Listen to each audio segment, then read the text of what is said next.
Bonsoir à tous, merci de nous rejoindre sur Ici Provence-Alpes pour ce débat consacré aux élections municipales. Et ce soir, nous allons nous intéresser à cette magnifique ville d'Arles dans les Bouches-du-Rhône. C'est donc la dernière ligne droite avant le scrutin du premier tour et je suis ravi d'accueillir 5 candidats qui vont débattre ensemble sur une chaîne du service public audiovisuel. Je tiens à le souligner et je les remercie d'être là. À mes côtés, Philippe Bocara. Bonsoir Philippe. Bonsoir Olivier, bonsoir à toutes et bonsoir à tous. Alors vous connaissez sa voix, il est journaliste à Ici Provence et il interviendra dans ce débat pour relayer certaines questions des auditeurs. Philippe pourra aussi poser des questions quand il le souhaite et il n'hésitera pas à n'en pas douter. Allez, rapidement, petit tour de table pour vous présenter les candidats. Je vais commencer par vous, Jessila Régade. Bonsoir madame. Bonsoir. Vous avez été investie par la France Insoumise et les écologistes et vous présentez la liste Arles populaire, digne et solidaire. Face à vous, Rémi Binson. Bonsoir monsieur. Bonsoir. Vous êtes le candidat du Rassemblement national sur la liste Fier d'être arlésien. De l'autre côté de la table, Patrick de Carolis. Bonsoir monsieur. Bonsoir. Vous êtes le maire sortant, vous avez été élu sur une liste de centre droit en 2020. Vous avez depuis rejoint le parti Horizon d'Édouard Philippe. Et pour ce scrutin, vous proposez votre liste Arles au cœur, une liste divers centre. Jean-Michel Jalabert, bonsoir monsieur. Bonsoir. Vous êtes le chef de file de la liste plus proche d'Arles, une liste divers centre, et vous étiez le premier adjoint de Patrick de Carolis durant cette mandature. Enfin, Nicolas Koukas, bonsoir monsieur. Bonsoir à tous. Vous étiez déjà candidat à la mairie d'Arles en 2020, élection que vous avez perdue, et aujourd'hui vous conduisez une liste Parti communiste français allié, à l'exception de la France Insoumise. Son nom, l'Union pour Arles. Voilà pour les présentations. Et pour être totalement complet, sachez que vous aurez, dès la fin de ce débat, une carte blanche d'1 minute chacun pour conclure sur un thème de votre choix. Avant d'aborder justement ce premier thème, une question qui s'adresse à chacun d'entre vous et qui concerne le contexte international, particulièrement violent, avec les conflits en Ukraine et en Iran. Les Arlésiens que vous rencontrez tous les jours sur le terrain, vous font-ils part de leurs inquiétudes et se sentent-ils concernés par ce scrutin local alors que le monde ne tourne pas très rond? Jessila Régade.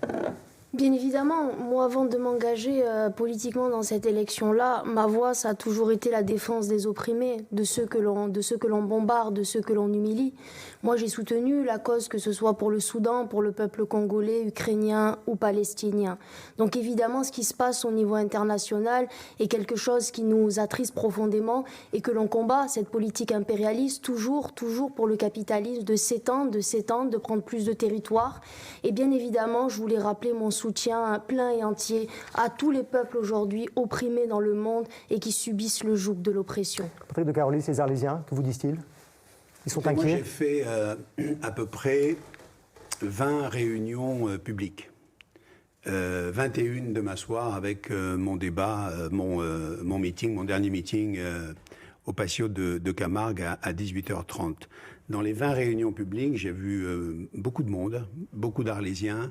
Personne ne m'a parlé de la situation internationale. En revanche, tout le monde m'a parlé du pouvoir d'achat, des conséquences des situations internationales, mais pas de la situation internationale. Donc les conséquences, c'est demain peut-être le choc pétrolier et l'augmentation de l'énergie. Donc ça touche le portefeuille. Donc sur le terrain, nous qui sommes les maires du dernier kilomètre, les maires du dernier kilomètre de la République, on nous parle d'abord de proximité et de vie quotidienne. Petit tour de table rapide, Nicolas Koukas. Il y a un contexte international et national qui joue beaucoup, je crois, sur ces élections. Je crois qu'on aura une élection municipale très politique. Ce sera la plus politique depuis les années 80. D'abord parce qu'il y a eu des dissolutions au cours des 2 dernières années et que donc le national, on le sent, et en tout cas moi je le ressens dans toutes les réunions que j'ai, et j'aurai d'ailleurs la mienne demain à 18h30 à la salle des fêtes, on sent bien une inquiétude de la part des Arlésiens sur ce climat-là. Oui, il y a une inquiétude des Arlésiens, de la population, comme je pense de tous les Français, sur le contexte international. C'est pas ce qui est revenu le plus pendant la campagne, mais on est dans un climat qui est quand même pas apaisé, qui est un peu anxiogène. Et en tout cas, moi, ce que j'ai ressenti, c'était que les Arlésiennes et les Arlésiens se sont intéressés, se sont passionnés tardivement pour les élections municipales, et je pense que le contexte n'y est pas pour rien. Rémi Vincent.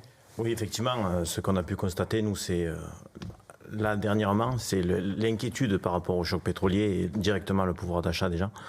Mais aussi, une chose, c'est ce qui nous a été remonté des Arlésiens et des Arlésiennes, c'est au niveau national, ce que la France pourrait être capable pour la défense. Ils ont quand même cette inquiétude de savoir si on aura encore une force armée pour défendre en cas de conflit. Premier thème que nous allons aborder ensemble, le contournement autoroutier d'Arles, qui reste l'un des dossiers les plus clivants de la campagne municipale. Alors, la commission d'enquête publique vient de rendre son rapport et il n'est pas favorable en l'état, notamment pour des raisons d'équilibre financier. Philippe, je crois que vous avez rencontré des Arlésiens hier. Oui, absolument. De très nombreux Arlésiens, parmi les plus de 50 000 habitants de la plus grande commune de France en termes d'étendue, se pose la question aujourd'hui. Après, comme vous le disiez, Olivier, de cette décision plutôt négative, qu'est-ce que vous proposez? Qu'est-ce qui va se passer pour ces 13 kilomètres qui sont indispensables à la circulation et au développement de cette ville? Nicolas Coucas? Moi, je crois qu'il ne faut pas mentir aux Arlésiens, puisqu'il y a eu une enquête publique, un commissaire enquêteur qui a rendu ses études et ses conclusions et qui montre qu'il y a une grande majorité d'Arlésiens qui sont opposés en l'état à ce contournement. Vous étiez opposé, hein? Bien sûr, on y est opposé. Pourquoi? Parce que du coup, on nous explique qu'aujourd'hui, il va falloir payer lorsqu'on est arlésien et qu'on ne peut pas d'ailleurs boucler le budget. Il manque 600 millions d'euros. Ce n'est pas la ville qui va le prendre en charge. Et donc, même s'il y a une nécessité de trouver une solution, ça serait mentir aux Arlésiens que de dire que ce contournement serait gratuit. Parce qu'il ne le sera pas. Ce sont des concessionnaires privés, Vinci ou autres, qui gèrent ces contournements-là. Et donc, en l'état, je rejoins totalement d'ailleurs la position de Madame le maire de Saint-Martin-de-Crau, qui dit que dans ce contexte-là, on ne peut accepter ce projet. C'est la raison pour laquelle moi je lance une convention citoyenne pour réfléchir à toutes les mobilités et pour éviter que ce sujet soit monté les uns contre les autres. Cécile Régade, vous étiez farouchement opposée à ce projet. Farouchement opposée, et d'ailleurs quand vous parliez de la liste que nous portons, nous avons sur cette liste-là, nous avons Changeons d'avenir, qui ont été pendant 5 ans dans l'opposition, qui partagent cette écologie politique, parce que moi je tiens à dire que dans notre programme, l'écologie ne sera pas simplement un supplément d'âme, mais ça sera une des colonnes vertébrales. Donc nous sommes farouchement opposés au contournement autoroutier, nous l'étions avant, nous le sommes aujourd'hui, nous le serons demain. C'est un projet écocide, c'est un projet qui sert simplement le capitalisme, qui sert Vinci, qui est un bétonneur multimilliardaire. Et comment fluidifier le trafic alors? Mais il y a plein de moyens que nous avons expliqués, des alternatives que nous avons données à la presse. Il y a par exemple, le vrai problème, c'est le transit international, notamment des gros camions qui viennent d'Italie, Espagne, Slovénie, Portugal, que l'on peut déplacer dans une bretelle vers Orange qui mettra 17 minutes, c'est déjà fait. D'ailleurs, Vinci avait porté le projet, finalement, ça n'avait pas été fait. C'est 100 millions. Quand le projet coûte 1,5 milliard, ça c'est 100 millions. Il y a des alternatives. Il y a par exemple de pouvoir aussi... par exemple, au niveau des ponts des Lions, de mettre une mobilité douce. Il y a tellement d'alternatives. Il y a, par exemple, améliorer la RN 113 en réaménageant le rond-point Vitier. C'est 25 millions. On peut installer des murs anti-bruit sur 2 fois 5 km. C'est 32 millions. Je vais faire un petit tour de table. Bon. Il y a des solutions. Patrick de Carolis, vous étiez favorable à ce projet, mais là c'est un camouflet. J'étais favorable et je reste favorable à ce projet. Moi, je ne change pas d'avis. Je ne change pas d'avis parce que ce contournement, il est indispensable pour notre ville. Il est indispensable pour notre ville, pour Saint-Martin-de-Crau également, et je dirais même pour Fos. Donc pour tout notre territoire. Il est important pour notre ville parce qu'il coupe en deux cette ville. Il est accidentogène. Il y a 5000 personnes qui y vivent et qui sont exposées à des problèmes de santé. Nous avons 4 écoles qui jouxtent cette RN 113. Si jamais il y a un accident avec du carburant inflammable, etc., ces 4 écoles sont en danger. Donc je pense qu'il faut absolument ce contournement. Alors, la balle, c'est l'État qui doit prendre la décision. Oui, après j'entends l'enquête publique. Il y a des choses qui sont dites dans l'enquête publique. Je voudrais quand même analyser un petit peu cette enquête publique. Il y a à peu près un peu plus de 1700 contributions. Un tiers de ces contributions ne sont pas arlésiennes, ne sont ni arlésiennes, ni de Saint-Martin-de-Crau. Elles viennent d'ailleurs, elles viennent du reste de la France. Donc il y a des réseaux, je trouve ça un peu... vous remettez en cause cette enquête publique en tous les cas, non ? Je dis quand même que ça interroge. Et donc je pense que là-dedans, il y a eu en masse des gens qui ont voulu faire capoter ce projet. Moi, je ne veux pas le faire capoter. Donc aujourd'hui, on a un problème de gratuité. Et c'est vrai que pour l'instant, on a obtenu les 2 tiers de gratuité, essentiellement pour ceux qui habitent dans le centre. Il faut que toute la commune puisse en profiter, nos 2 communes. Dès lors, je pense que ce projet sera essentiel et reste essentiel. Mais je vais faire la balle est dans, oui, mais la balle est dans le camp maintenant du gouvernement. C'est Philippe Tabarot, effectivement, le ministre des Transports qui doit prendre la décision. Dans le bureau de M. Tabarot. Vous l'avez appelé au téléphone ou pas, non? Et j'espère qu'il sera au rendez-vous de l'histoire. Monsieur Jalabert. Oui, il faut ce contournement. Et moi, je pense aux 5000 Arlésiens qui subissent les nuisances tous les jours. Je pense aux 220 accidents annuels qui ont lieu sur la RN 113. Et surtout la majorité silencieuse des Arlésiens qui veulent ce contournement. Ce contournement, il sert Arles, il sert les Arlésiens, il sert le développement économique de la ville. Et donc, il faut qu'il se passe. Alors, quelle solution, là? Quelle solution?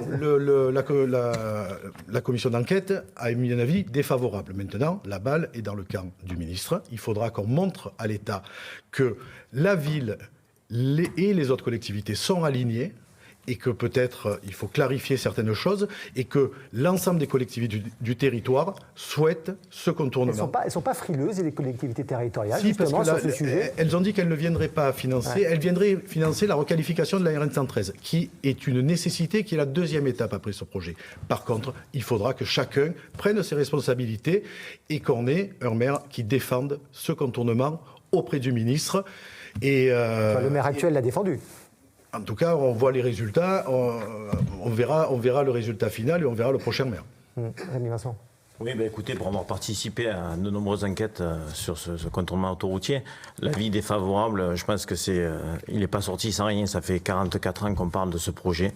À un moment donné, effectivement, en l'état, c'est pas possible. Ça prend encore des terres agricoles. C'est des choses je pense qu'on peut recalculer parce qu'on en parle à chaque élection municipale, on reparle de ce dossier et on ne fait qu'en parler. Donc on peut travailler aussi sur l'élargissement de cette route, travailler sur le transit qui passe. Parce que vous étiez pour ce contournement? Non, pas dans l'État. Pas dans l'État. Non, on n'est pas pour dans l'État parce qu'effectivement, ça nuit encore sur des surfaces agricoles. Et on le comprend qu'il y a un gros problème. Mais je pense qu'on peut travailler aussi, apporter des réponses concrètes aux Arlésiens en travaillant sur le transit. Ça menaçait 900 hectares de terres agricoles, c'était le chiffre qui était avancé? Pas 900, je crois que c'était 56 hectares de terres agricoles. C'est tout? C'est tout, c'est déjà énorme. Parce que quand vous avez ce problème, plus en plus la ligne THT qui nous arrive dessus, croyez-moi que ça fait beaucoup pour un espace agricole qui est menacé. Alors, quelle solution? Vous en parliez justement. On fait un petit tour de table, M. Koukas. Ce qui est assez étonnant, c'est que depuis 6 ans, il n'y a eu aucune démarche faite par le maire d'Arles afin d'engager des réflexions, notamment sur les politiques anti-bruit, notamment sur l'aménagement du Vitier et notamment sur l'actuelle bretelle de la Roquette, qui est la plus dangereuse du monde et de France, puisqu'elle est courte sur 40 mètres. Donc moi, dès 2020, j'avais alerté en disant qu'il fallait faire ces démarches-là. Donc je sais que le ministre des Transports est du même courant politique que M. Carolis, mais ça fait quand même 6 ans qu'on n'a pas vu aboutir une seule proposition de sa part. Donc en l'état, on peut déjà trouver des solutions. Et je m'étonne d'ailleurs qu'il ne les ait pas encore trouvées. Monsieur Koukas change d'avis comme de chemise. Non, il y a 6 ans, il était pour le contournement, maintenant il n'est plus pour le contournement. Il y a 6 ans, il était pour le pont de Salins, maintenant il n'est plus pour le pont de Salins. Non, ne dites pas de bêtises, monsieur de Carolis. Ne commencez pas à dire des bêtises, vous en dites tous les jours. Je sais que vous êtes en difficulté, mais ne dites pas des bêtises. Respectez les Arlésiens. Moi, j'ai porté ce contournement, j'en suis fier. J'ai porté ce contournement, j'en suis fier. Je me suis battu auprès. La preuve que non, puisque monsieur Tabarot n'a pas fait avancer un seul centimètre du dossier. Vous verrez les résultats, et on verra peut-être que dans quelques années, vous changerez à nouveau d'avis. Vous les trouvez où, les 600 millions d'euros, monsieur Carolis? Expliquez-les. Vous les trouvez où? Non, mais répondez à la question. N'allez pas frapper à la porte de la région ou du département. Ce ne sont pas leurs compétences. Ce ne sont pas leurs compétences. Vous êtes bien fâché avec la région. La compétence du département et de la région concerne la requalification de la 113 en boulevard urbain. Et à partir de là, la région et le département interviendront financièrement. Encore un mensonge, excusez-moi. Alors, est-ce que vous avez vu le ministre des Transports? Je vous ai posé la question tout à l'heure, parce que j'imagine qu'après le... Vous l'avez eu au téléphone ou pas? Personnellement, je ne l'ai pas eu. Du tout. Pas ces temps-ci. Non. Pas ces temps-ci. Non, vous ne l'avez pas appelé pour discuter avec lui de cette enquête publique. En gros, quand on vous écoute ce soir tous les 5, la situation est bloquée, les Arlésiens attendent et rien n'avance. Et voilà, c'est bloqué dans l'état actuel des choses. On n'a jamais été aussi près d'avoir ce contournement. On s'est battu pour avoir l'enquête publique, on s'est battu pour ça, pour avoir l'enquête publique. La situation n'est pas bloquée. Là, les commissaires enquêteurs ont rendu leur avis sur les personnes qui ont répondu à l'enquête. Par contre, il y a une grande majorité des Arlésiens qui sont favorables à ce contournement. La petite nouveauté, c'est qu'au moment du lancement de l'enquête publique le 17 novembre, le péage n'avait jamais été évoqué sur la partie de Trinquetaille. Et c'est ça qui a déclenché beaucoup d'avis. Ça, les Arlésiens sont contre ce tout à péage. fait, mais parce que ça n'avait jamais, ni le cabinet d'études, ni sur l'ensemble du dossier, ce péage-là n'était pas prévu. Donc la situation n'est pas bloquée. L'enquête publique, on a eu le résultat. Maintenant, c'est consultatif. C'est au ministre de prendre ses décisions, c'est au ministre et à l'État de prendre ses responsabilités. Et je ne vois pas comment cette dernière portion, ce chaînon manquant entre l'Espagne et l'Italie, pourrait rester en l'état. C'est insupportable pour les Arlésiens. Il y a des accidents tous les jours et c'est la ville qui est saturée et qui est bloquée. Madame Ragad, oui, vous vouliez revenir la sur parole une juste après. chose, parce que tout à l'heure on vient sur l'enquête publique, il y a des gens qui se sont exprimés et le problème de cette mandature, c'est qu'elle n'écoute pas assez les Arlésiens, qu'elle n'est pas proche des Arlésiens, seulement en période électorale. Il y a le commissaire d'enquête, quand il rend un avis défavorable, il lit pas simplement l'avis des Arlésiens, il regarde si ses arguments sont construits, si ses arguments sont valables. Des arguments ont été apportés notamment par un collectif qu'il faut écouter, qui s'appelle En travers de la route, où tout a été analysé en termes de biodiversité, en termes de ce que ça pourrait faire, en termes sur l'environnement, en termes d'emploi, comme ça a été rappelé. 200 personnes pourraient être au chômage avec ce contournement autoroutier. Un maire se doit d'écouter les Arlésiens. Il y a des alternatives et quand on n'écoute pas l'opposition, quand on n'écoute pas les personnes compétentes, on s'enferme dans son choix.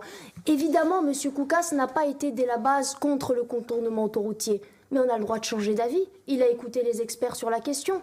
Pourquoi rester buté sur notre position? Se féliciter de ne pas changer d'avis?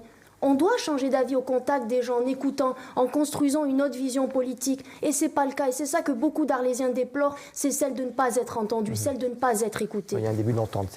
Monsieur Binson. Oui, moi je voudrais rajouter une chose. Monsieur de Carolis disait que le prix était peut-être en discussion avec... Vinci Autoroute. Mais à un moment donné, il y a un engrenage. Quand on commence à payer, on paye. Et ça, c'est pas possible. Ça, c'est pas possible. Ou on obtient la gratuité d'entrée, ou on l'obtient pas. Voilà. Après, il y a une problématique aussi. C'est au niveau de cette saturation qu'il peut y avoir avec les quartiers de Raphaël, les villages de Raphaël, la route des Guerres. Tout ça est saturé. Donc, si cette autoroute se fait, il faut la repenser comme il faut. Parce que même Saint-Martin-de-Crau, je pense qu'ils ne sont pas tout à fait d'accord avec ça. Vous pensez qu'à la fin du prochain mandat, ce contournement autoroutier existera ou pas? Parce qu'on a l'impression vraiment que la situation est bloquée là. C'est pas que je le pense, c'est que je l'espère. Et j'espère que d'ici, au courant de l'année ou début d'année prochaine, nous aurons la déclaration d'utilité publique. Je pense que c'est un atout considérable pour notre ville, pour recoudre les quartiers entre eux. C'est abominable ce que nous vivons. Abominable. Et les Arlésiens paieraient. Voilà ce que vient de dire M. Carolis. Et on endettera encore plus la ville. Voilà. On va passer au deuxième thème, le logement. Philippe, c'est une problématique que vous avez aussi évoquée avec les Arlésiens. Absolument, avec une question de Claudia qui habite à La Roquette et je l'ai rencontrée hier et elle nous fait part de sa question. Aujourd'hui, cette ville, il y a 3500 logements vacants, il y a 16% de Airbnb. Donc ça veut dire que là, par exemple, en plein mois de mars, tout ça c'est vide. Et donc moi je me demande si les élus font le même parcours quotidien que moi, le matin, le midi et le soir dans leur ville. Donc quelle est la stratégie?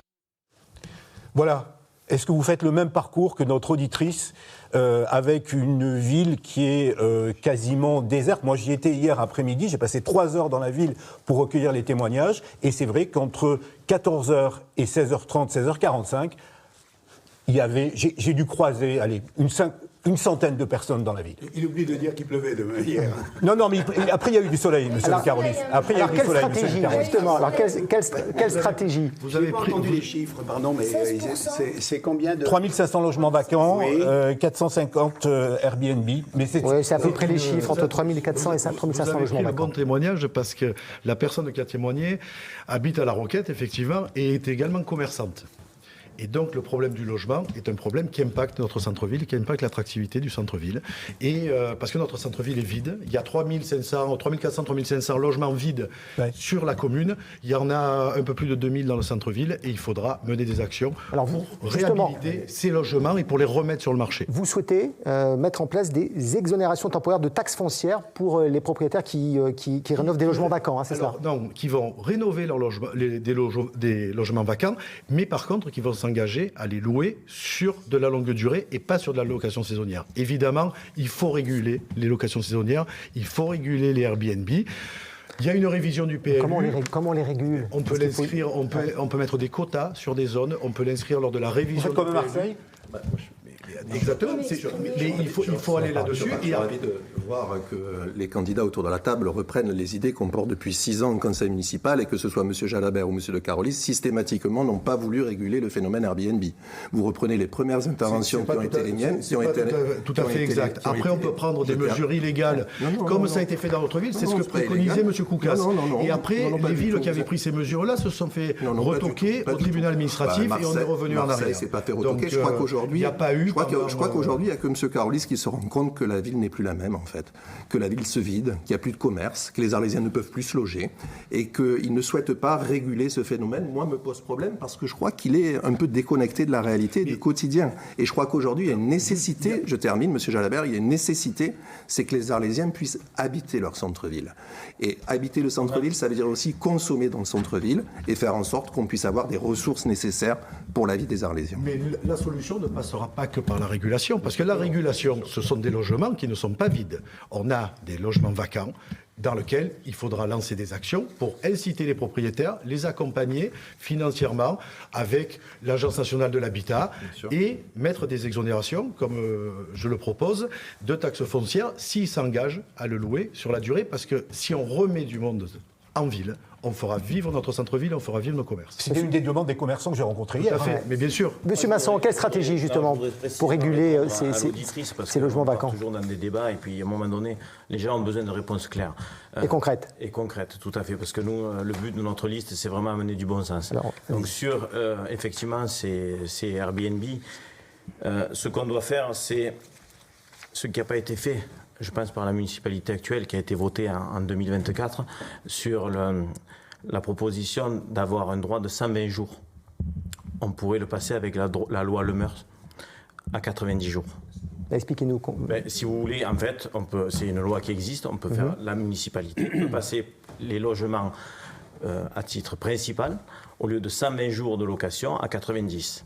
Et après, il y a un cahier des charges aussi, il y a un cahier des charges qui existe.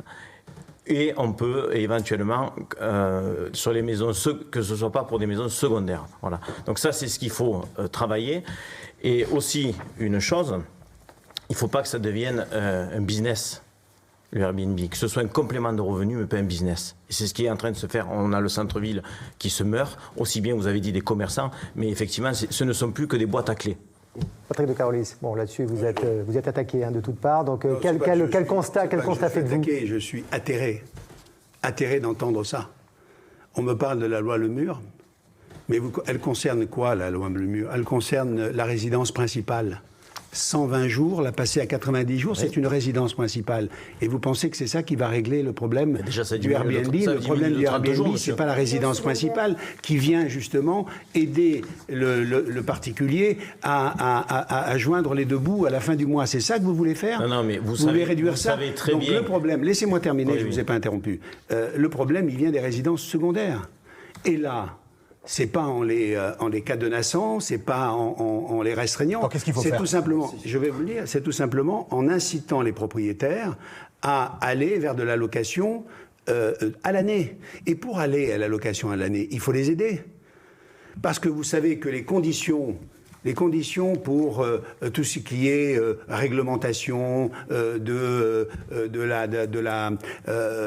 la qualité de vie de votre appartement, le diagnostic sont beaucoup plus contraignants pour la location à l'année que pour la location saisonnière. Donc ce sont des aides à la rénovation. Donc, il faut les aider, il faut accompagner le propriétaire. Ça, vous êtes prêt à le faire? Et moi, je ne suis pas pour cette police du logement où il faut taper en permanence sur le propriétaire parce qu'il va louer et gagner un peu d'argent pour ses fins de mois. Donc je suis et je pense qu'il faut faire très attention, si vous permettez.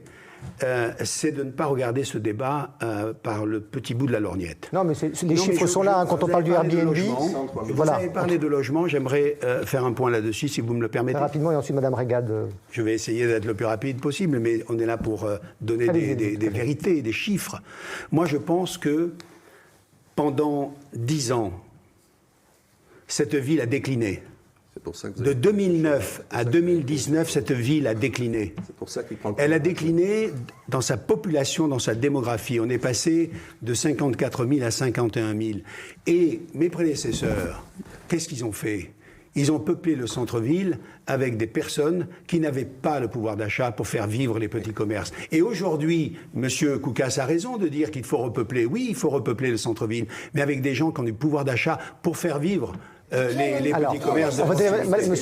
Madame Régade, allez-y. Vous vous rendez compte du discours, c'est-à-dire qu'on doit... Non, s'il vous plaît, monsieur, vous êtes exprimé, vous avez fait un monologue. Et d'expérience. Allez-y, Madame Régade, allez-y. Monologue, monsieur, je vais m'exprimer à mon tour, s'il vous plaît.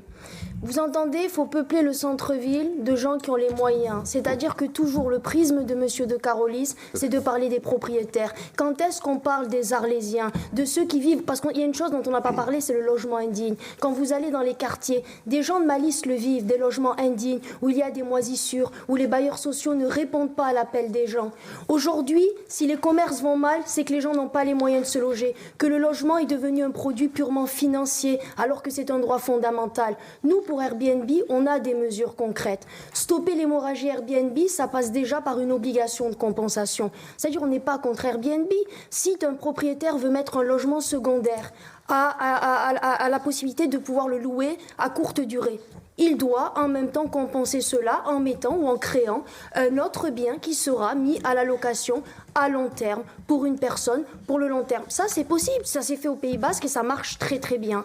Il y a d'autres moyens, c'est-à-dire qu'on ira... Il faut déjà qu'il ait 2 appartements. Ben oui, mais s'il l'a pas, il peut pas le faire, tout simplement. C'est bien. Il y a des gens qui ont ça s'appelle la police. Non, ça absolument s'appelle pas. la police du logement. On parlera de la police après. M. Koukas, c'est pour la police du logement, hein. C'était dans votre... Oui, oui. Je pense que nous parlerons, Monsieur Koukas, nous parlerons après de la police parce qu'on parlera de son instrumentalisation de la police. Monsieur qui vient nous dire cela, excusez-moi, je pense que vous ne vivez pas à Arles et que vous ne voyez pas les habitants quotidiennement. Vous êtes venu des salons parisiens et vous êtes resté ici sur Arles, feutré dans votre bureau avec les gens qui vous ressemblent. Et vous n'allez pas assez à la rencontre des gens qui vivent une misère, qui vivent une précarité.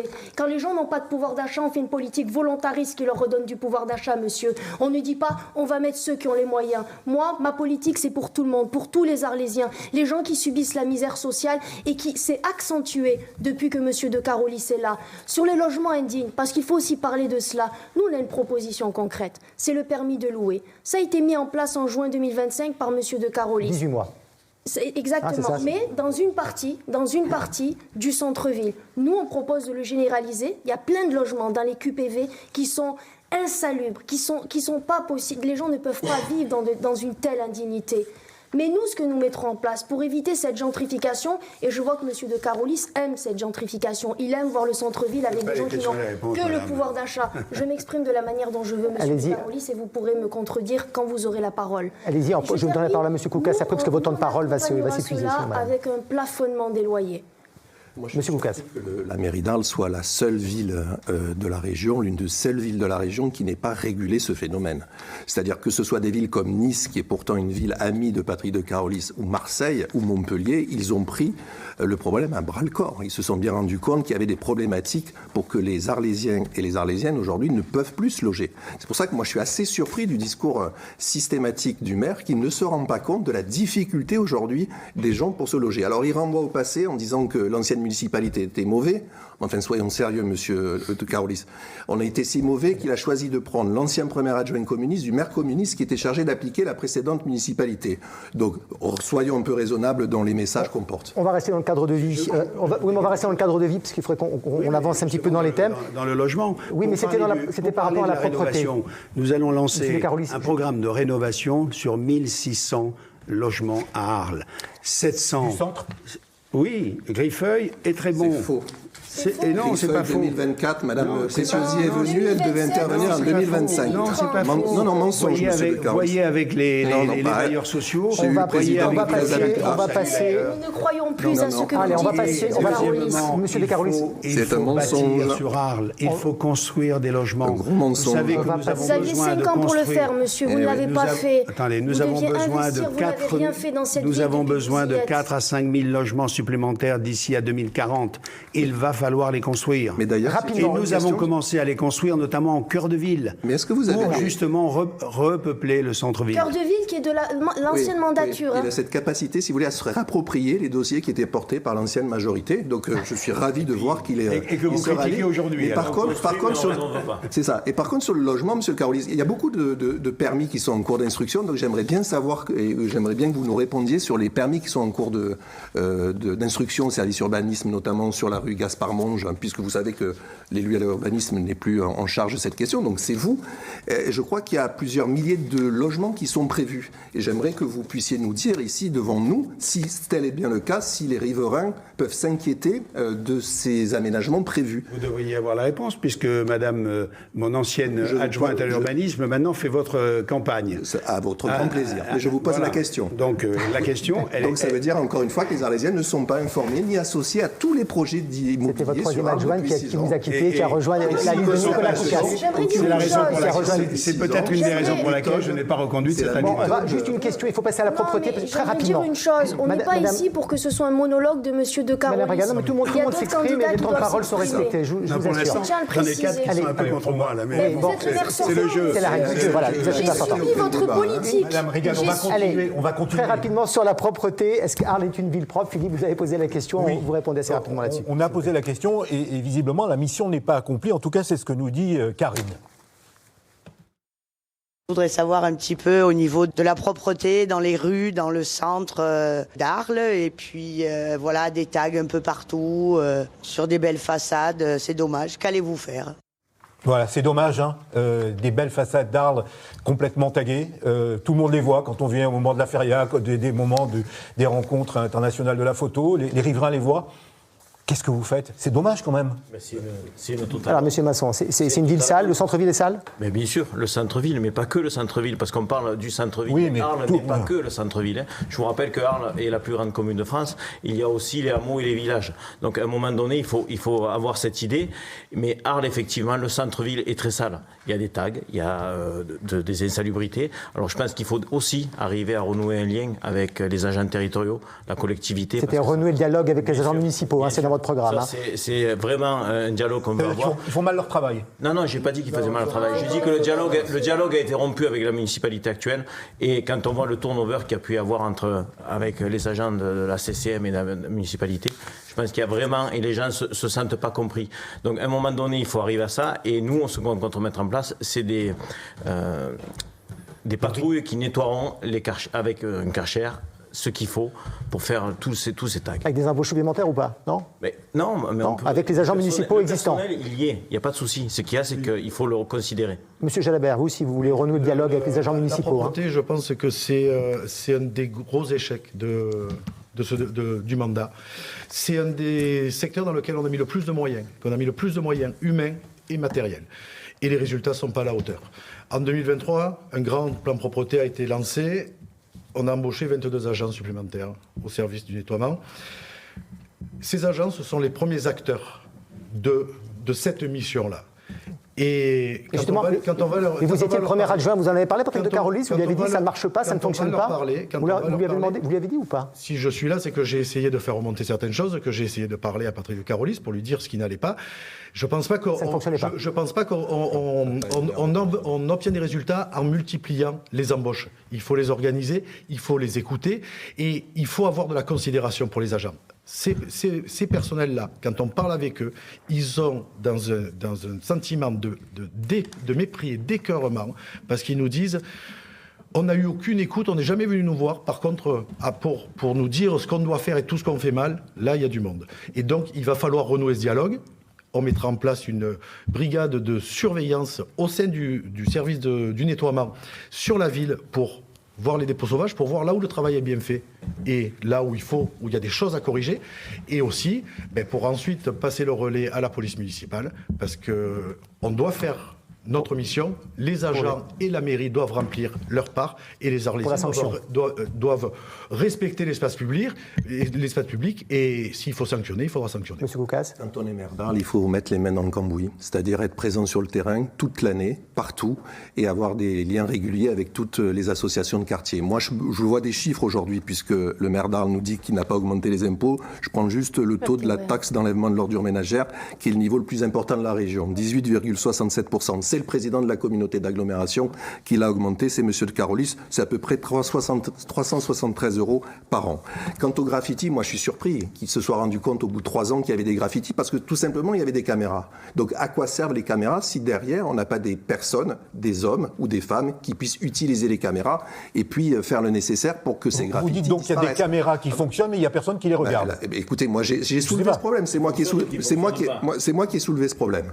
Et donc quelques jours après, M. de Carolis nous a fait un communiqué exceptionnel en nous disant qu'il avait retrouvé l'auteur des graffitis. Mais là, ça faisait 4 ans. Mais qu'est-ce qui s'est passé en 4 ans? Il ne passait pas dans les mêmes rues que nous, où vous ne voyez pas les graffitis, malgré les nombreuses interventions que j'avais pu vous faire. En tout cas, je suis ravi que vous repreniez notre proposition, puisque les brigades anti-graffiti, vous les reprenez, ainsi que mon application. Je vois que vous êtes en train de faire un copier-coller de tout mon programme. Dans votre programme, il y a une application smartphone. J'en suis ravi. Vous êtes d'accord avec cette application smartphone? J'en suis ravi. Alors, vous allez répondre, M. de Carolis? Comme vous voulez.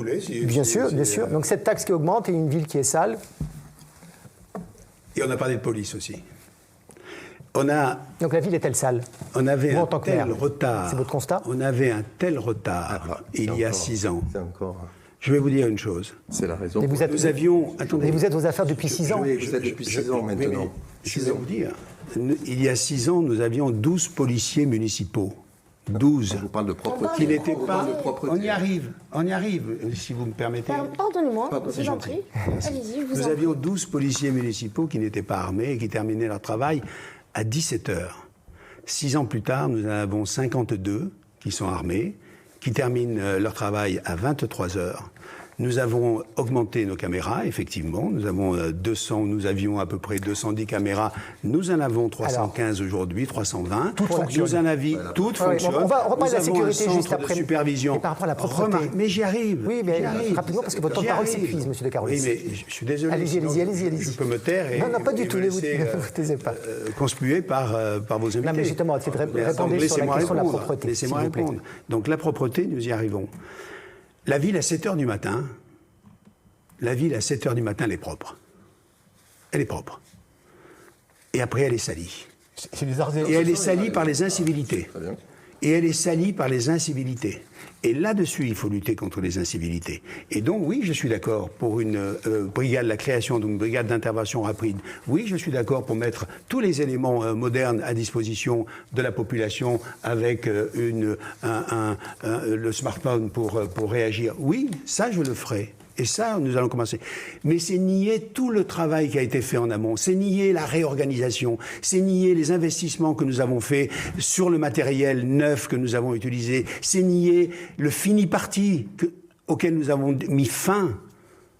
Mais apparemment, ça ne marche pas, puisque la ville est sale. C'est le constat qui est fait. Mais vous avez une ville propre, vous. Vous pouvez me citer une ville qui soit propre toute la journée. Donc c'est une fatalité. Ce n'est pas possible. Je ne dis pas que c'est une fatalité. Je dis que le matin, le travail, il est fait. Il est fait par les agents, et j'en suis fier. Il est fait. Et puis après, il est sali par les incivilités. Donc c'est là où nous allons intervenir et nous devons intervenir. Madame Regal. Moi, je remarque 2 choses. D'une, c'est qu'on s'arrête sur des petites mesures. Il n'y a pas de projet structurant aujourd'hui. Nous, ce qu'on dit, c'est que les meilleurs déchets sont ceux qu'on ne produit pas. Monsieur de Carolis a été président de la CCM.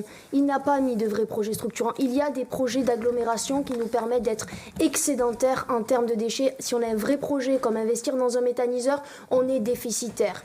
J'entends depuis tout à l'heure un maire sortant qui se déresponsabilise de tout. Il a dit une chose, on partait de très loin. Effectivement, dans l'ancienne mandature, c'était pas très propre aussi.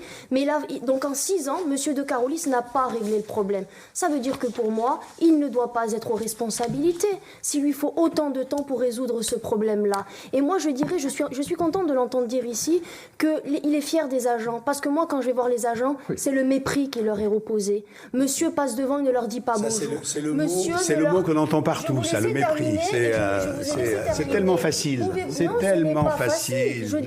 Mais vraiment, c'est tellement facile. Non, mais vous voyez, comme monsieur n'est pas proche des Arlésiens, il n'entend pas leurs doléances. Monsieur Gerbi, que le mot mépris, c'est le bon terme. Parce que pour avoir mis l'opposition dans des locaux au milieu des cercueils pendant 6 ans, c'est le bon terme. Mais moi, je ne parle pas que des gens de l'opposition. Mais moi, j'en parle parce qu'on reconnaît un maire à la façon de traiter l'opposition. On est d'accord, mais moi, je parle aussi des agents qui font un travail très difficile, qui sont méprisés dans leur travail, qui sont ignorés. Il y a eu des grèves d'ailleurs. Et monsieur Jalabert, à un moment donné, d'ailleurs, a conduit une benne. Et vous êtes fait mal à la tête. Allez, tout à fait. On va passer. Oui, vous êtes fait un petit peu mal à la tête, c'est ce qui est ressorti. On va passer, s'il vous plaît, au 3e thème. Parce que vous n'avez pas la bonne information. S'il vous plaît. Je peux simplement rajouter un mot. Très rapidement, une phrase. Une phrase, il faut qu'on passe au 3e thème. Je n'ai pas augmenté le taux des impôts communaux. Je n'ai pas augmenté le taux des impôts communaux. C'était la promesse que j'avais faite il y a 6 ans. C'était la taxe des ordures ménagères dont parlait M. Koukas. Je pense que M. de Carolis ne connaît pas le président de la communauté d'Aglo, prix des transports, prix de l'eau, prix de l'enlèvement des ordures ménagères. Il faudrait peut-être que vous puissiez le rencontrer bientôt. Allez, 3e thème. 3e thème, messieurs, dames. L'accès aux soins. Arles aurait perdu 30% de ses médecins généralistes en 7 ans. Et plus de 6 000 Arlésiens n'avaient pas de médecin traitant en 2024.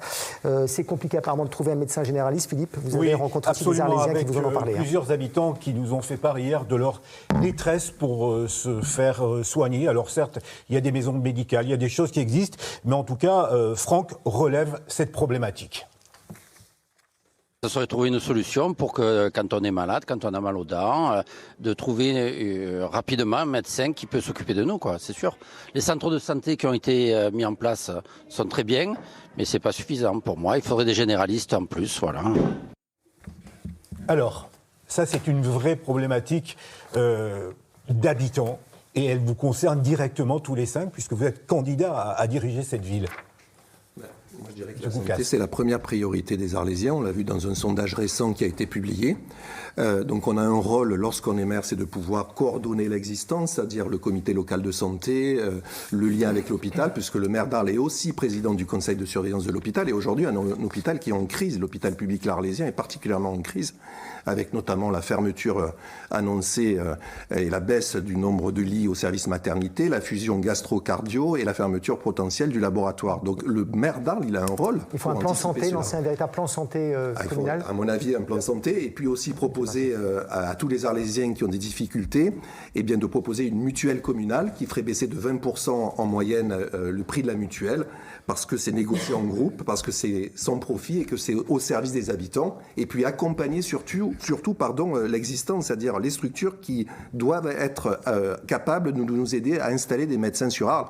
Salengiro, Moulès, quasiment plus de médecins aujourd'hui. Salengiro, les saliniers sont obligés d'aller à Port-Saint-Louis-du-Rhône. Moulès, il n'y a plus de médecins. Donc que fait-on ? 51 médecins en 2018, 38 en 2025. Les chiffres parlent d'eux-mêmes. Monsieur Masson, Monsieur Masson est en retard. Non, parce que effectivement, l'accès aux soins pour les Arlésiens est un grand problème, et surtout dans les hameaux et les villages. Ça, c'est clair. Il y a des choses qui ont été faites, il y a des centres de santé. C'est reconnu par l'auditeur. Voilà, qui sont faits, mais il y en a qui sont obsolètes. Effectivement, à Salins-de-Giraud, le centre de santé, beaucoup des habitants de Salins vont sur Saint-Martin-de-Croix. Des personnes de Salier vont du côté... ils pourraient aller, mais ils ne peuvent pas. Ils vont sur les Sainte-Marie-de-la-Mer, mais ils sont proches de Saint-Gilles aussi. Donc tous ces problèmes-là nous sont remontés. Mais je ne pense pas que ce soit, pour avoir rencontré aussi les Arlésiens, ce n'est pas le problème majeur des Arlésiens. Le problème majeur, c'est la sécurité et la propreté. Et ça vient en 3e position, effectivement. Quand on discute avec les Arlésiens, c'est un problème. Donc nous, ce que l'on compte mettre en place, c'est mettre des installations de santé rénovées comme à Salins-de-Giraud, ce qui est fait, mais la faire pour qu'elle fonctionne, parce qu'il n'y a plus que 2 médecins qui viennent de temps en temps, mais c'est aussi aider à la facilité de l'installation des médecins. De quelle manière ? En leur mettant des locaux à disposition et voire d'essayer de les loger. Voilà. Vous avez réalisé une cartographie des mais aides ça, que vous pourriez savez, faire? nous, on va travailler, notre programme est de travailler avec les gens et avec les CIQ, avec les comités d'intérêt de quartier, ils savent les problématiques qu'ils ont. À Raphaël, en quelques années, on est passé de 15 médecins à plus que 3 ou 4. Donc c'est plus possible. Mais ça, c'est ces gens-là qui doivent nous apporter les réponses. Monsieur Jalabert, vous voulez attirer aussi les jeunes médecins? Il faut attirer des jeunes médecins sur la commune, il faut être attractif, il faut leur faire de l'exonération, par exemple, de loyer quand ils viennent s'installer. Il faut leur réserver des places en crèche pour leur famille, parce qu'ils ne vont pas venir tout seuls, pour leurs enfants, des places dans les écoles. Donc ça c'est une vraie politique volontariste. Vous êtes prêt, par exemple, à aller voir la fac de médecine à Arles, les étudiants en médecine, qui au bout des 7 ans, vous allez les voir, vous leur dites, on mettra en place aussi une une bourse communale pour financer des étudiants en médecine et pour les inciter en leur disant on finance vos études et à la fin, contractuellement, vous engagez à rester faire X tant d'années, années. X années. Ça ne répond pas à l'urgence. Ça prévoit l'avenir, on prépare et on rentre dans un cycle où on saura à quelle date des médecins arrivent. Mais le vrai enjeu du désert médical, et pour y mettre un frein, c'est notre hôpital. Et effectivement, ce qui se passe actuellement à l'hôpital est catastrophique. Il y a 5 lits de maternité qui vont être fermés.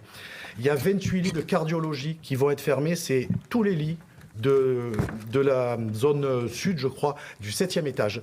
Et la cardiologie va être fusionnée avec la gastro-entérologie, ce qui est une aberration en termes de prise en charge des patients, parce que ces deux services sont incompatibles et ce sont les mêmes soignants qui vont le faire.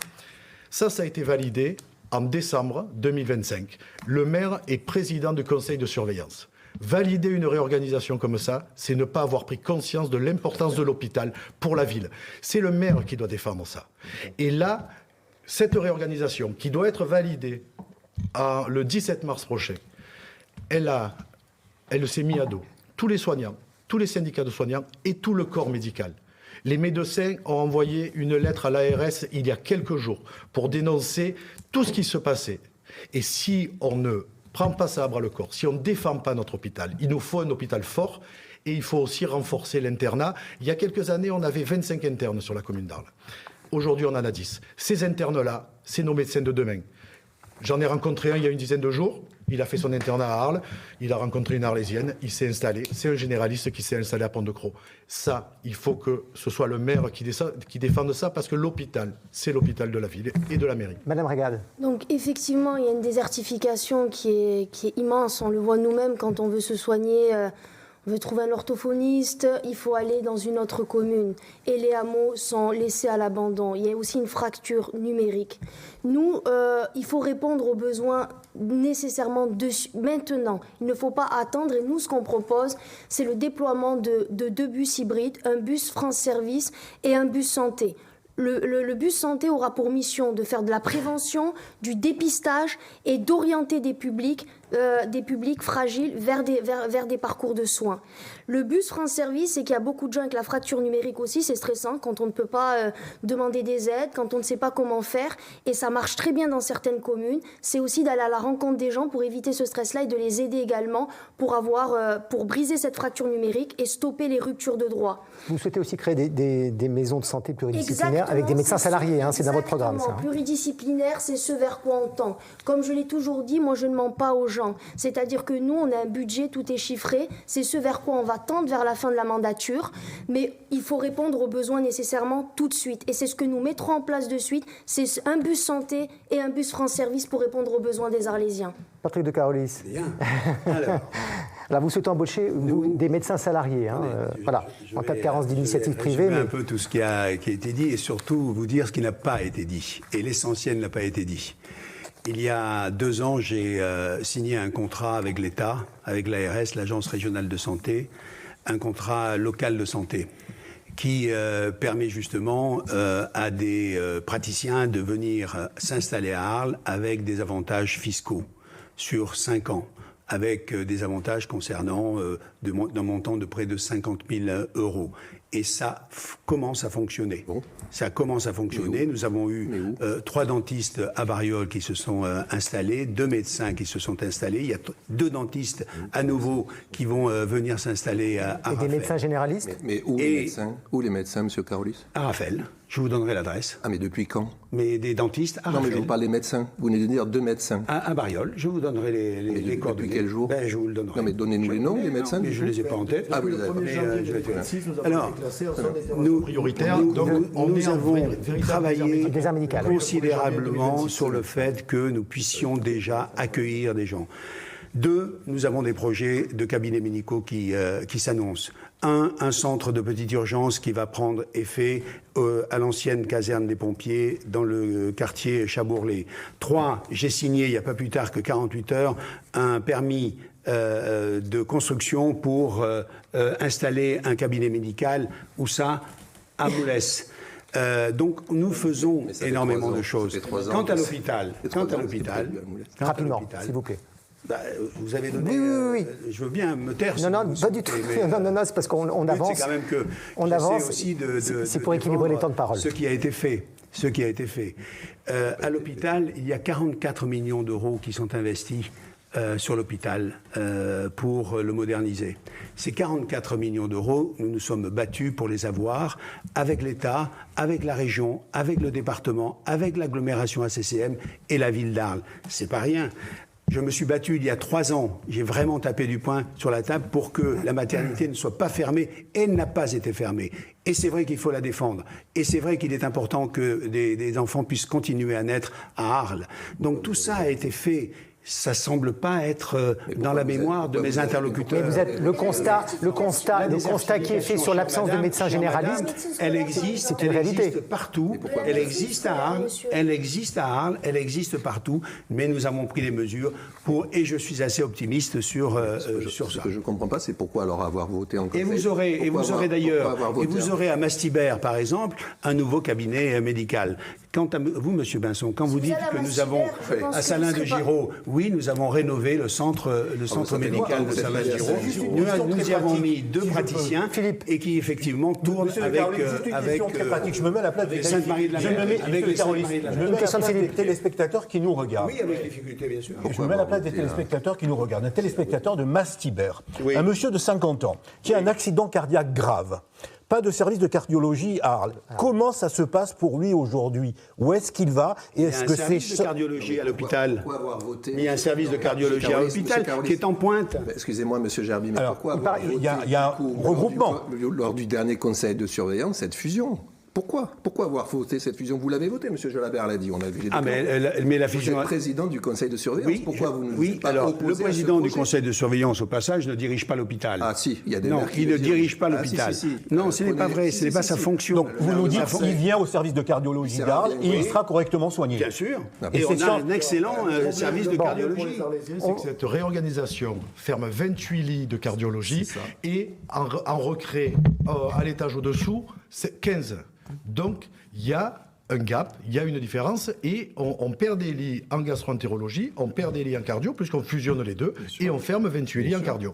Et ça, c'est catastrophique. Vous savez que l'hôpital, c'est la conclusion sur ce a un déficit chronique de 60 millions d'euros et que l'ARS, l'État, a demandé à l'hôpital de faire 7 millions d'économies sur les 5 prochaines années. Si je me permets juste sur ça, c'est encore une fois aucune vision globale. C'est-à-dire que nous, on a dans... S'il vous plaît, une phrase et puis on passe à l'autre thème. C'est que nous aussi, dans notre programme, on dit qu'il faut prévenir pour moins soigner. Quand on parle d'alimentation végétale, quand on veut mettre une ferme au minimum, quand on veut dépolluer la ville, tout ça, c'est éviter également que les gens soient malades. Et il n'y a aucune personne ici autour de la table ne le propose. C'est notre programme qui le propose.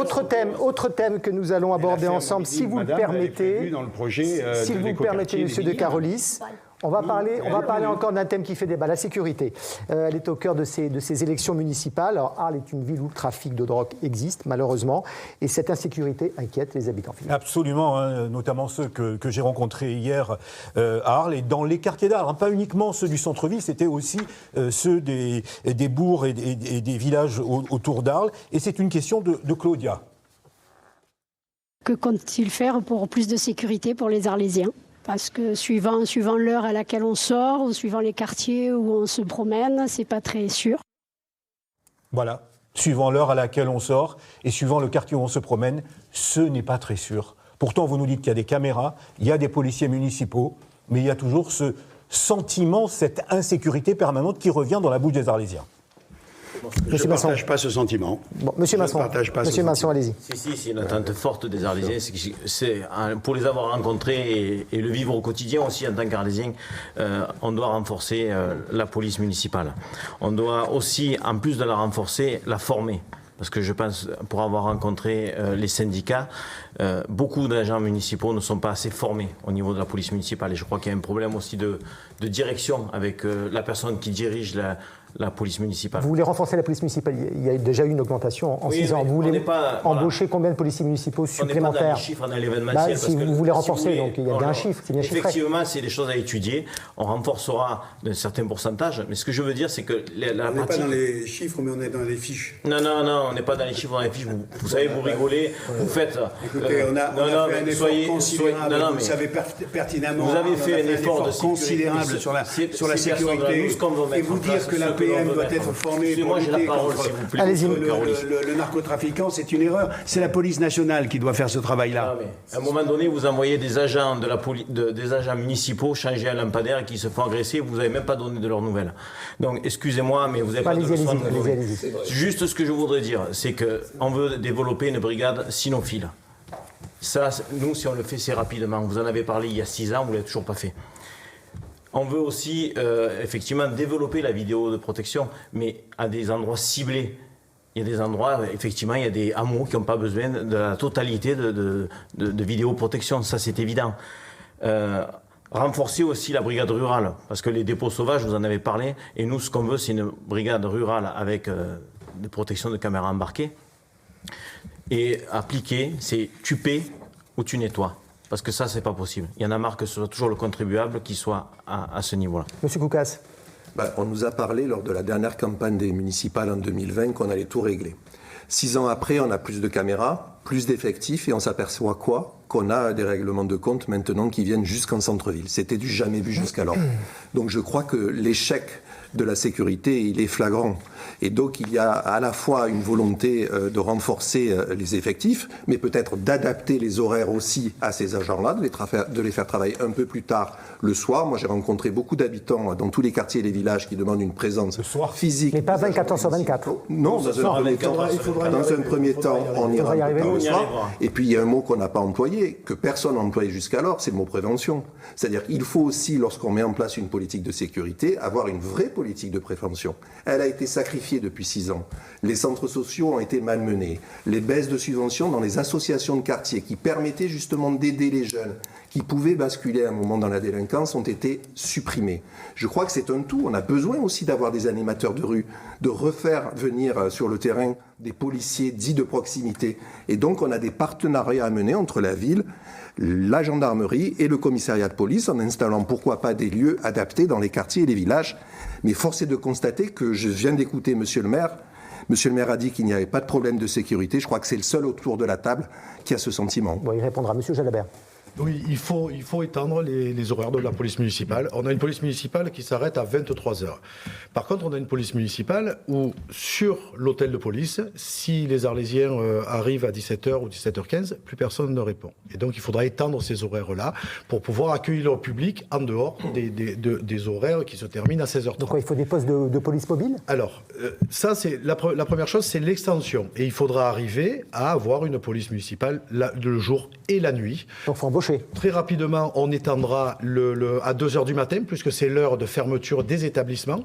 Et 23h, il peut se passer n'importe quoi. Les restaurants sont ouverts, les bars sont ouverts, vous n'avez plus de policiers municipaux. Et ensuite, plutôt que de mettre des postes de police fixes dans les 3 quartiers prioritaires, comme le proposent 2 candidats, nous, on mettra en place des postes de police mobiles qui permettent d'aller faire de la prévention, d'aller épauler aussi au moment où il y a des incidents, la police nationale, et donc de faire de l'intervention. Combien de policiers à chaque fois sur ces postes mobiles? C'est des postes mobiles de 4 policiers, 4 policiers. Et d'un équipage qui peuvent aller sur le quartier, qui peuvent aussi aller dans les villages, pour faire des permanences et en tout cas pour créer aussi du lien avec la population, parce que la proximité et la prévention, c'est un levier qu'il faut réactionner. Il faut être très ferme, il faut faire respecter la loi, et ça, c'est pas négociable. Par contre, on aura plus de souplesse que d'installer 3 nouveaux postes de police dans les quartiers. Avec quels effectifs pour les faire tourner tous les jours? S'ils seront fermés, ils seront vite dégradés. Et donc on ira et on n'a rien inventé, beaucoup de communes ont fait ça. L'autre jour, il y avait un poste de police mobile qui est passé sur le territoire, il était de la Grande Motte. Aix-en-Provence a mis ça aussi en place et ils ont obtenu de bons résultats. Madame Brégade, ce constat sur cette insécurité. C'est démagogique, il y a une insécurité, elle existe. Mais on n'y répond pas en rajoutant plus de bleus dans les rues. On y répond en ayant une vision globale de la manière du lien entre policiers et citoyens. Le trafic de drogue, il existe, lui. Je vais terminer par rapport... Vous êtes exprimé, s'il vous plaît. Je vais terminer, monsieur Jalabert. Je vais terminer mon propos. C'est-à-dire que si la police a le monopole de la violence légitime, il faut que cette légitimité soit acceptée par la population. Pour cela, il faut recréer du lien entre policiers et citoyens. Il faut protéger. Il faut désarmer la police municipale?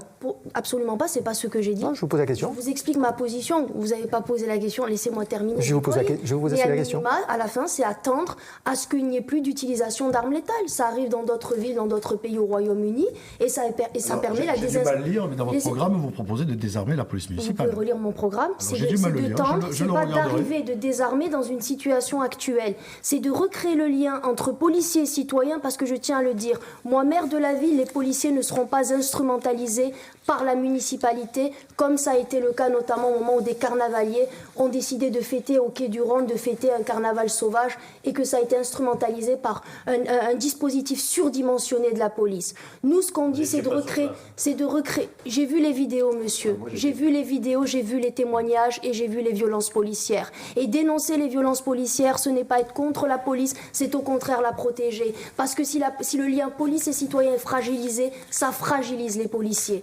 Moi, je dis, le rôle de la municipalité, c'est de défendre et de protéger les policiers et de protéger également les citoyens. C'est de mettre en place, nous mettrons des maisons de services publics dans les quartiers et les hameaux. Et vous parliez du narcotrafic. Il y a une chose, c'est que la police municipale, elle n'a pas à être là pour être supplétif de la police nationale. C'est à la police nationale de répondre à cela. Mais nous, on a un moyen, c'est sur la question de la santé publique. C'est de faire de la prévention, c'est d'aller au contact des gens, c'est de mettre en place dans les écoles, dans les quartiers, de faire en sorte, sur la demande, de faire en sorte que cette demande n'existe plus. Mais j'aimerais revenir par rapport au carnaval. Et 30 secondes. Un petit peu moins, 20 secondes. Ce qu'a fait Monsieur de Carolis. Parce que j'ai eu une information qui est très intéressante, c'est que par exemple, il y avait une société qui s'appelait les Napoléons.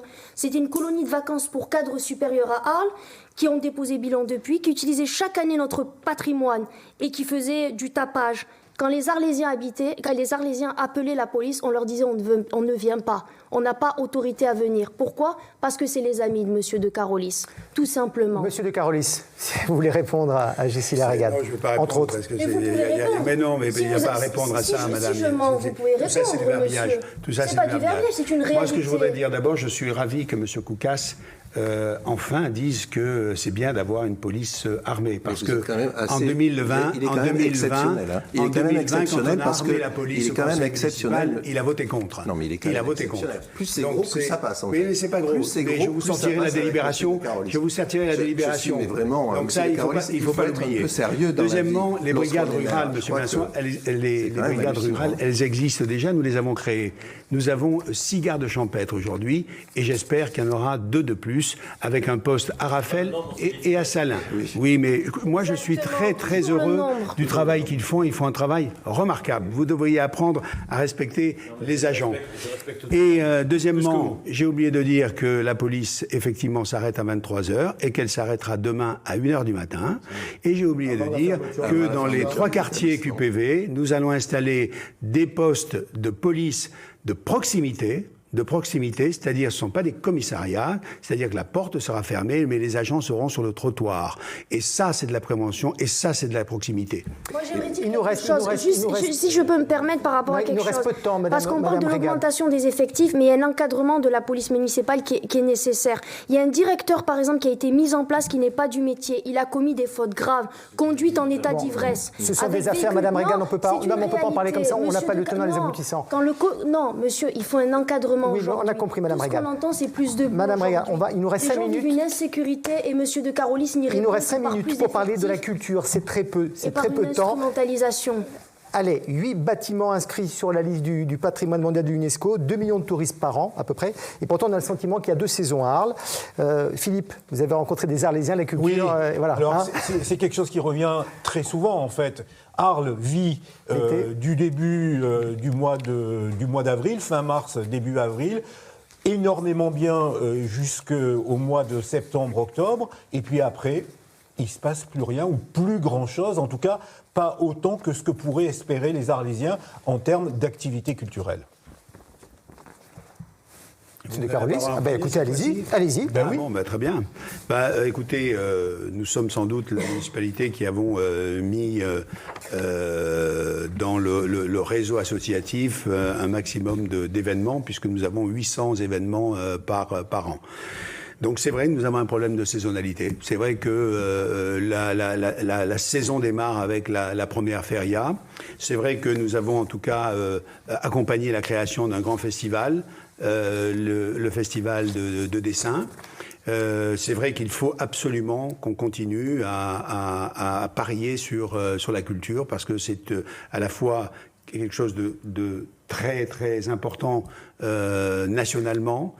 Défendre notre culture française, défendre notre culture européenne et faire en sorte qu'elle devienne une véritable économie sur notre territoire, ce qu'elle est déjà. Et nous avons beaucoup de projets en la matière, mais je vois que déjà... Oui, parce qu'il nous reste 3-4 minutes pour parler de la culture et il faut que je fasse un petit tour de table. Monsieur Masson, allez, en 45 secondes, 30-45 secondes. Oui, Arles est une ville mondialement reconnue pour la culture, il n'y a pas de souci, mais nous, ce qu'on veut mettre en avant, c'est que ce soit la culture arlésienne qui soit mise en avant, que la culture d'Arles serve au service des Arlésiens. Effectivement, on a un problème de saisonnalité, il faut des événements tout au long de l'année et pas qu'à un certain moment. Voilà. Monsieur Jalabert. Oui, il faut soutenir nos grands événements. On a des acteurs majeurs et qui représentent pour le tourisme une vraie richesse et pour l'économie une vraie richesse pour la ville. Mais il faut effectivement développer plus d'événements culturels à destination. Plus de festivals. Diversifiés. Et à destination des Arlésiens et des familles arlésiennes. Et surtout, s'appuyer beaucoup plus sur les acteurs du territoire, les acteurs culturels, c'est ce qu'ils attendent de la municipalité, c'est ce qu'ils nous ont dit. M. Goukas. On va très vite organiser des assises de la culture, parce que je crois que c'est important de concilier à la fois la création artistique, à la fois les traditions et à la fois la culture populaire. Et je crois que c'est ce mélange qui fait cette richesse à Arles. Mais on n'a pas parlé aussi de l'étendue de notre territoire. Il faut qu'il y ait des cultures sur Arles, centre, mais aussi dans nos villages, dans nos hameaux. Et c'est important de parler de ruralité et aussi que la culture puisse irriguer tout ce territoire-là. Et je rajouterai quand même un chiffre, moins de 3,3 millions d'euros qui ont été enlevés aux associations, dont bon nombre d'associations culturelles, par la municipalité macroniste de M. de Carolis depuis 2020. Et beaucoup d'associations ont dû fermer, elles étaient présentes dans les villages, dans les hameaux. Et je vous invite, M. de Carolis, à relire vos délibérations, puisque je crois que je vous vois hocher de la tête et je crois encore que vous ne maîtrisez pas vos sujets. C'est vraiment, je vais dire, scandaleux d'entendre ça. C'est une des rares villes à Arles où nous n'avons pas, l'année dernière, diminué une seule subvention à la culture. 2020, M. de Carolis, moins de 3,3 millions d'euros. Alors, maintenant, si vous me permettez, je vais m'expliquer là-dessus. Je vais m'expliquer là-dessus. Soyez précis. Nous avions, en 30 secondes, M. de Carolis. En 2020, nous avions effectivement 2 700 000 euros consacrés au monde associatif pour 360 associations. Donc il ne vous a pas échappé qu'il y a eu 1 an et demi de Covid. Il y a une centaine d'associations qui ont diminué. Nous avons Bien sûr, donc vous avez arrêté les mis subventions. 2,4 millions sur le tissu associatif pour 260 associations. Si vous résumez et si vous ramenez ça à la moyenne de chaque association, en 2019, Monsieur Koukas, vous donniez à peu près 7 000 euros par association. Depuis, en 2025, Mensonge. nous donnons 9 000 euros par association. Madame Régade, allez-y. Je tiens les comptes à votre Madame Régade, allez-y disposition, sur la monsieur culture, le très rapidement aussi. Après, vous aurez carte Nous, ce qu'on blanche. veut, 30 secondes. Ce qu'on veut, c'est décentraliser la culture. Aujourd'hui, la culture, c'est une culture élitiste. C'est les touristes qui y vont, les Arlésiens n'y vont pas. C'est de dire qu'il y a une culture populaire et qu'il faut recréer du lien et partager. Nous, ce qu'on propose, c'est de créer 3 annexes dans les QPV qui feront office de centre social, Quartier de prioritaire de la médiathèque, exactement, de médiathèque, mais également de MJC, de Maison des Jeunes et de la Culture. De recréer du lien, de décentraliser, de faire un lien et partage. Par contre, il y a quelque chose dont personne ne parle. C'est que la culture, il y a des gens qui travaillent. Et il y a une précarité des travailleurs et des travailleuses dans la culture. Et ça, il faut les soutenir. Le débat touche à sa fin et c'est le moment de la carte blanche. Donc 1 minute face caméra pour convaincre les Arlésiens. Il y a eu un tirage au sort. On va me dire tout de suite qui a été numéro 1. Monsieur Koukas, c'est à vous. Oui, moi je voudrais dire qu'être maire d'Arles, ça ne s'improvise pas. C'est accepter les débats, et moi je suis très heureux qu'on ait eu enfin un débat avec le maire d'Arles aujourd'hui. C'est aussi respecter ses oppositions, c'est pour ça que je ne mettrai pas l'opposition municipale dans une cave ou dans des pompes funèbres demain. Et c'est aussi travailler pour tous, et sur tous les territoires et tous les villages et nos hameaux. Et ça nécessite beaucoup d'expertise et d'expérience pour éviter de voir ce qu'on a vécu depuis 6 ans, à savoir 12 démissions, des mises à l'écart, 150 départs de fonctionnaires. C'est du jamais vu dans la région Provence-Alpes-Côte d'Azur depuis ces 6 dernières années. C'est aussi travailler collectivement et faire en sorte de refuser toute forme de clientélisme, parce que je crois qu'on aurait aussi beaucoup à parler sur ce sujet. C'est être honnête, c'est la raison pour laquelle j'ai fait signer une charte d'engagement à tous mes élus qui s'engagent à être présents et voter bien sûr les délibérations. C'est aussi respecter les Arlésiens, c'est-à-dire c'est pas leur promettre n'importe quoi ou des images faites en intelligence artificielle, et être au plus près de la réalité, du quotidien, dans les quartiers, les hameaux et les villages. C'est fini. Monsieur Masson. Oui, écoutez, moi, être maire d'Arles, c'est vraiment un challenge. C'est arriver à être au plus près des Arlésiens, pas être pour les Arlésiens que pour les élections municipales. C'est pas ce que les gens veulent. Les gens veulent un maire sur le terrain, un maire du concret.